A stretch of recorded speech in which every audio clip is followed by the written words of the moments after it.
आपने जिक्र कर दिया ठीक है अरविंद पांडे का, लेकिन आपने उस बागी का जिक्र नहीं किया जिसे आपने नेता प्रतिपक्ष बना दिया। उसका जिक्र नहीं किया आपने।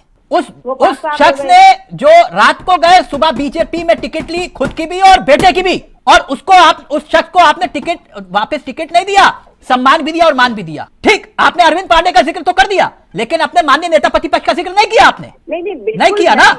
मैं सिर्फ उनकी नहीं कह रहा जो हरक सिंह रावत थे, जिन्होंने पूरी सरकार की पीठ में खंजर घोपा और 8x8 के कमरे में पार्टी को ज्वाइन करवा दिया आपने। मैं उनकी जिक्र नहीं कर रहा हूं, मैं तो उनका जिक्र कर रहा हूं जिनको आपने मान और सम्मान दिया, उसके बावजूद उन्होंने पार्टी छोड़ी, बेटे और पिता दोनों को टिकट मिला, वो वापस आए, आपने उन्हें नेता प्रतिपक्ष बना दिया। अब बोलिए, नहीं है ना जवाब? इसका उत्तर नहीं है ना? नहीं, सुनिए, जो हुआ वो दुर्भाग्यपूर्ण था तिलक जी, और ये मेरे स्तर पर फैसले नहीं लिए जाते। यदि लिए जाते होते तो कुछ और दिखाई पड़ता।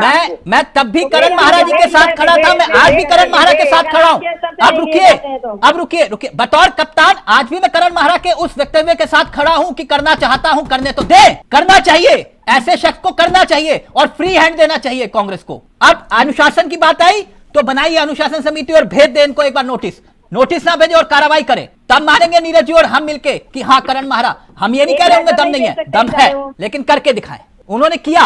राजकुमार ठुकराल, आपने अरविंद पांडे जी का जिक्र किया, राजकुमार ठुकराल, मैं आपको एग्जांपल दे रहा हूं, राजकुमार ठुकराल पर कार्रवाई हुई बतौर विधायक रहते हुए। अरविंद पांडे को टिकट दिया लेकिन कैबिनेट में नहीं लिया।